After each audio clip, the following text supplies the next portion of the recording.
بسم اللہ الرحمن الرحیم۔ السلام علیکم، welcome to my YouTube channel.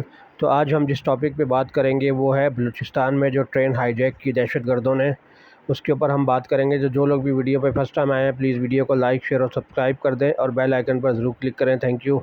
سب سے پہلے ہم بلوچستان کے اوپر ایک تفصیلی جائزہ پیش کرتے ہیں کہ بلوچستان کس طریقے سے پاکستان سے اس نے الحاق کیا۔ تو سب سے پہلے بلوچستان کے اوپر ایک تفصیلی جائزہ ہے۔ تاریخی پس منظر یہ ہے کہ قبل نو آبادیاتی دور میں بلوچستان میں صدیوں سے بلوچ لوگ آباد ہیں، ایک الگ ثقافت، زبان اور قبائلی سماجی ڈھانچے کے ساتھ۔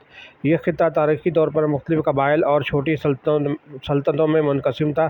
برطانوی نوآبادیاتی حکمرانی 19ویں صدی کے دوران انگریزوں نے بلوچستان کے کچھ حصوں کو برٹش انڈیا میں شامل کر لیا اور خانیت آف قلات کو نیم خود مختار ریاست کے طور پر تسلیم کیا۔ برطانویوں نے بنیادی طور پر اس خطے کو روسی توسیع کے خلاف بفر زون کے طور پر استعمال کیا۔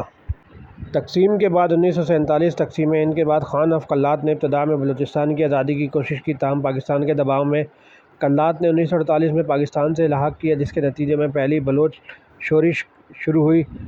سیاسی اور معاشی پسماندگی۔ وسائل کا استحصال۔ بلوچستان قدرتی وسائل سے مالا مال ہے، بشمول قدرتی گیس، سونا، تانبا اور کوئلہ، تاہم بلوچ عوام کا موقف ہے کہ ان کے وسائل کا استعمال اس مرکزی حکومت اور غیر ملکی کمپنیاں صوبے کو مناسب فوائد کے بغیر کر رہے ہیں۔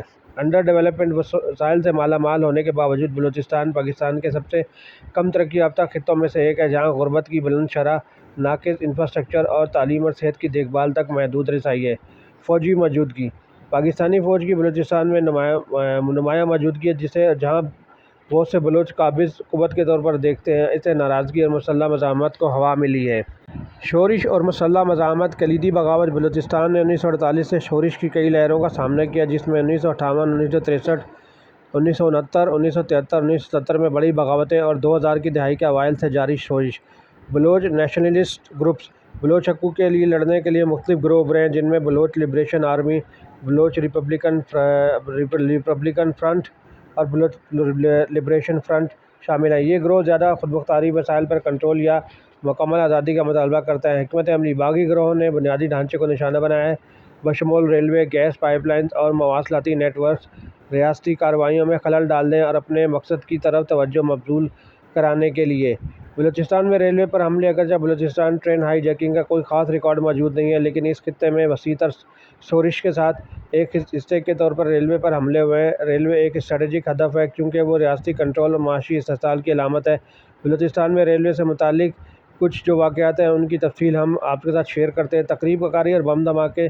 باغی گروپوں نے نقل و حمل اور اقتصادی سرگرمیوں میں خلل ڈالنے کے لیے اکثر ریلوے پٹریوں، پلوں اور ٹرینوں کو دھماکہ خیز مواد سے نشانہ بنایا ہے۔ مثال کے طور پر 2015 میں بلوچستان میں ایک مسافر ٹرین ایک بم دھماکے کے نتیجے میں پٹری سے اتر گئی، جس سے جانی نقصان ہوا۔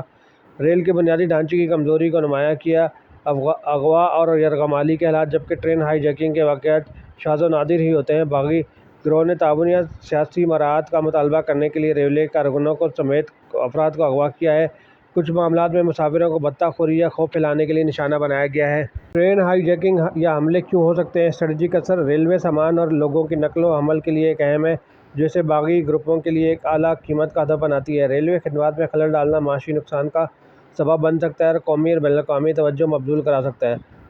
علامات۔ ٹرینیں اور ریلوے اکثر ریاستی اتھارٹی اور اقتصادی ترقی سے منسلک ہوتے ہیں۔ ان پر حملہ باغیوں کے لیے ریاست کی قانونی حیثیت کو چیلنج کرنے کا ایک طریقہ ہے۔ میڈیا کی توجہ۔ ہائی پروفائل حملے جیسے ٹرین ہائی جیکنگ اہم میڈیا کوریج پیدا کر سکتے ہیں، جس سے باغی گروہوں کو اپنے مقصد کو عام کرنے میں مدد ملتی ہے۔ معاشی خلل۔ بلوچستان کی ریلوے کا استعمال قدرتی وسائل جیسے کوئلہ اور گیس کو خطے سے پاکستان کے دوسرے حصوں تک پہنچانے کے لیے کیا جاتا ہے۔ اس بہاؤ میں رکاوٹ قومی معیشت کو نقصان پہنچا سکتی ہے اور حکومت پر مذاکرات کے لیے دباؤ ڈال سکتی ہے۔ حکومتی رد عمل۔ پاکستانی حکومت نے بلوچ شورش کا جواب مناسب فوجی آپریشن، ترقیاتی منصوبوں اور سیاسی مذاکرات کے ساتھ دیا ہے۔ فوجی آپریشن۔ حکومت نے مسلح گروہوں کو دبانے کے لیے انسداد بغاوت کی کارروائیاں کی ہیں، جن کی وجہ سے اکثر انسانی حقوق کی خلاف ورزیوں کے الزامات لگتے ہیں۔ ترقیاتی منصوبے۔ شکایات کو دور کرنے کے لیے حکومت نے بنیادی ڈھانچے کے منصوبے شروع کیے ہیں، جیسے کہ چائنا پاکستان اکنامک کوریڈور سی پیک، جو بلوچستان سے گزرتا ہے، تاہم بہت سے بلوچ سی پیک کو استحصال کی ایک اور شکل کے طور پر دیکھتے ہیں۔ سیاسی مذاکرات۔ بعض اوقات حکومت نے اعتدال پسند بلوچ رہنماؤں کے ساتھ بات چیت کرنے کی کوشش کی ہے، لیکن یہ کوشش اکثر دونوں جانب سے کی جاتی ہے لیکن یہ کوششیں اکثر دونوں جانب سے عدم اعتماد اور سخت گیر موقف کی وجہ سے ناکام ہوتی ہیں۔ اس کے ساتھ ساتھ اب 11 مارچ 2025 کو جعفر ایکسپریس تقریباً 450 مسافروں کے ساتھ کوئٹہ سے پشاور جا رہی تھی کو بلوچستان لبریشن آرمی کے عسکریت پسندوں نے پاکستان کے صوبے بلوچستان کے پہاڑی علاقوں میں ہائی جیک کر لیا۔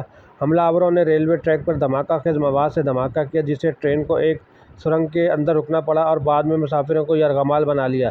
BLA ایک علیحدگی پسند گروپ جو بلوچستان کے لیے زیادہ خود مختاری کا خواہاں ہے نے اس حملے کی ذمہ داری قبول کی ہے۔ انہوں نے اپنے قید ارکان کی رہائی کا مطالبہ کیا اور دھمکی دی کہ اگر ان کے مطالبات نہ مانے گئے تو یرغمالیوں کو پھانسی دے دی جائے گی۔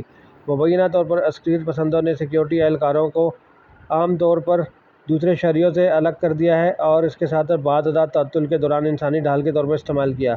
پاکستانی سیکیورٹی فورسز نے ریسکیو آپریشن شروع کیا جو تقریباً 36 گھنٹے جاری رہا۔ آپریشن تمام 33 باغیوں کی ہلاکت، تقریباً 354 مغویوں کی بازیابی پر اختتام پذیر ہوا۔ تاہم حملے کے نتیجے میں کم از کم 26 مسافروں کا المناک نقصان ہوا، جن میں فوجی، ریلوے عملہ اور عام شہری شامل تھے۔ زندہ بچ جانے والوں نے دردناک تجربات بیان کیے، جس میں بتایا گیا کہ کس طرح حملہ آوروں نے انتخابی طور پر سیکیورٹی اہلکاروں کو نشانہ بنایا اور شہریوں کو ڈھال کے طور پر استعمال کیا۔ اس کے بعد پاکستانی حکام نے پڑوسی ممالک بشمول بھارت اور افغانستان پر باغیوں کی حمایت کا الزام لگایا ہے، حالانکہ پاکستان نے کچھ ٹھوس ثبوت بھی پیش کیے ہیں۔ دونوں ممالک نے الزامات کی تردید کی ہے۔ اس واقعے کی بین الاقوامی مذمت ہوئی ہے۔ بشمول اقوام متحدہ کی سلامتی کونسل نے پاکستان کو علیحدگی پسند شورشوں سے نمٹنے اور علاقائی استحکام کو یقینی بنانے میں درپیش چیلنجوں کو اجاگر کیا ہے۔ بلوچ لبریشن آرمی کی طرف سے یہ بات کہی جاتی ہے کہ انہیں آزاد بلوچستان چاہیے، کیونکہ پاکستان کی آرمی جو ہے وہ ان کے صوبے پر قابض ہے اور وسائل کا بے طریقے استعمال کر رہی ہے، اور اس کے ساتھ انہوں نے چائنا کو بھی اس کے اندر شمولیت کا اختیار دیا ہوا ہے، جس کی وجہ سے بلوچ رہنما یعنی کہ جو بلوچ نیشنلسٹ ہیں اور جو BLA ہے اور بلوچستان لبریشن فرنٹ یعنی اس طرح جو علیحدگی پسند تنظیمیں ہیں وہ اس طرح کی وجہ سے آرمی پاکستان سے ناراض ہیں اور ان کے وسائل کے اوپر قبضے کا جو ہے وہ الزام لگاتی ہیں۔ تو ویڈیو آپ کو کیسی لگی؟ ویڈیو کو شیئر کریں اور لائک، شیئر اور سبسکرائب کریں۔ Thank you.